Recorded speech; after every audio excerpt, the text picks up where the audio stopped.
మతపరంగా కులపరంగా వివక్ష ప్రదర్శించొద్దు, భారతీయులందరి పట్ల సమానంగా చూడాలని చెప్పి ఆర్టికల్ 14-15 చెప్తున్నది కదా. మత స్వేచ్ఛ ఉన్నది, సమానత్వం అందరినీ సమానంగా చూడమని ఉన్నది. మరి ఇప్పుడు దళితులు మాత్రమే క్రైస్తవ మతంలో తీసుకుంటే ఎస్సీ హోదా రద్దు అవుతుందని ఎట్లా ఆర్డర్ వస్తుంది? దళితులు మాత్రమే క్రైస్తవ మతం తీసుకుంటే ఎస్సీ హోదా రద్దు అవుతుందని చెప్పి ఎట్లా ఆర్డర్ వస్తుంది? ఆ ఆర్డర్ను సమర్థిస్తూ ఎట్లా తీర్పు వస్తుంది?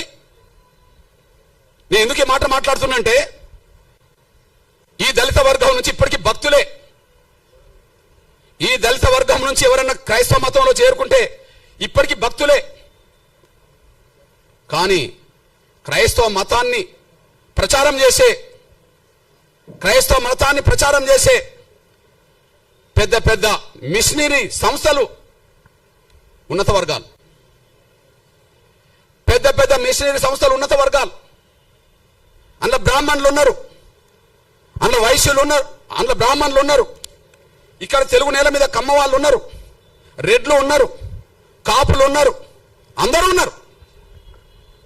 ఇక్కడ కుట్ర జరిగింది. ఆర్డర్ కంటే ముందు కుట్ర జరిగింది. ఈ 1950లో వచ్చిన ఆర్డర్ రాజ్యాంగ విరుద్ధము. ఆర్డర్ వివక్షతో కూడిన ఆర్డర్. అది ఆ వివక్షతో కూడిన ఆర్డర్ రావడానికి కారణమేంది? అప్పుడు ఇప్పుడు మత బోధకులు అగ్రకులాలే నా ఆరోపణ. అప్పుడు 100 ఏళ్ల క్రితం చరిత్ర, ఈనాటి చరిత్ర.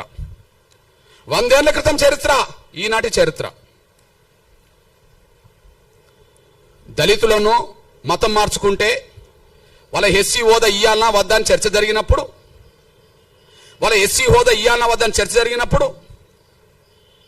ఈ దేశంలో మేము అందరం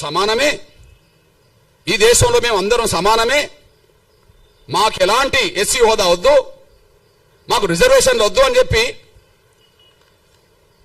రాజ్యాంగ సభలో చర్చల్లో పాల్గొన్నది ఈ దేశ క్రైస్తవుల తరపున ఒక దళితుడు లేడు. దళితులు క్రైస్తవులుగా భక్తులుగా మిగిలిపోయినరు. కానీ క్రైస్తవ ప్రచారం చేసింది, క్రైస్తవ మతం సమానత్వంతో కూడుకున్నదని ప్రచారం చేసింది ఎవరన్నా ఉంటే, దేశంలో పేరు గల్ల వాళ్ళు ఎవరన్నా ఉంటే అప్పుడు ఇప్పుడు అగ్రకులాలే. వాళ్ళు మారవచ్చునా? వాళ్ళు మారమని చెప్పవచ్చునా? వాళ్లకు ఈ ఆర్టికల్ ఏదైతే ఈ రాష్ట్రపతి ఇచ్చిన 1950 ఆర్డర్ అయితే వాళ్ళకు వర్తించదా? కుట్ర జరిగింది. రాజ్యాంగం రాయడానికంటే ముందు రాజ్యాంగ సభ చర్చల్లో మైనార్టీల హోదా, అణగారిన వర్గాలకు సంబంధించిన వాళ్ళ మతపరమైన హోదా ఎట్లా ఉండాలని చర్చ జరిగినప్పుడు ఆ చర్చల్లో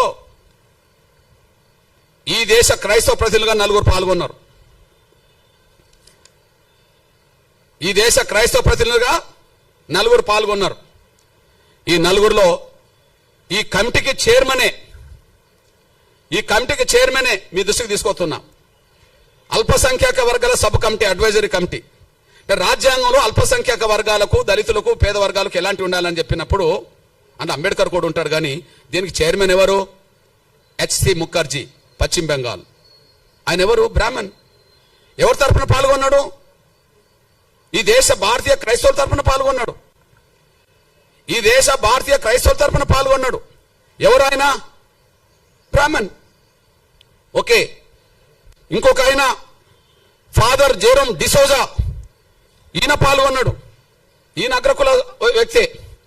ఇంకొక ఆయన రాజకుమారి అమృత్ కౌర్, ఈమె రాజకుటుంబంలో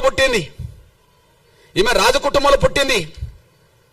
అట్లనే పీకే సాల్వే, ఈయన కూడా అగ్రకులస్తుడే. వీళ్ళు 4 ఈ దేశ క్రైస్తవులకు ఏం రావాలి అనే కాడ మాట్లాడినరు. మాకు రిజర్వేషన్లు వద్దన్నారు.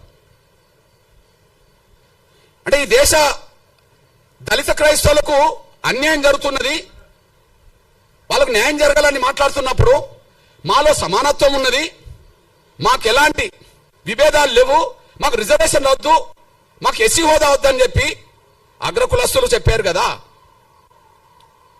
అంటే మీరు ఇప్పుడు చెప్పండి, అంటే హిందూ దళితుల తరపున అంబేద్కర్ పాల్గొన్నాడు, ఎదుగుతూనే పాల్గొన్నాడుగా. హిందూ దళితుల తరపున ఇందులో ఇదే కమిటీలో జగ్జీవన్ కూడా పాల్గొన్నాడు. హిందూ దళితుల తరపునేగా, హిందూ దళితుల తరపునే కదా. ఈ కమిటీలో ఉంటాడు అంబేద్కర్ ఉంటాడు, జగ్జీవన్ రామ్ ఉంటాడు. అంబేద్కర్ ఉంటాడు, జగ్జీవన్ రామ్ ఉంటాడు. కానీ హిందూ దళితుల తరపున వాళ్ళు మాట్లాడతారు. క్రైస్తవ తరపున మాట్లాడలేదా అంబేద్కర్ అంటే మాట్లాడిన చరిత్ర నేను చెప్తా. కానీ ప్రత్యేకంగా క్రైస్తవ తరపున మాట్లాడాల్సిన నిర్ణయం ఎవరు తీసుకోవాల్సి వచ్చింది? ఈ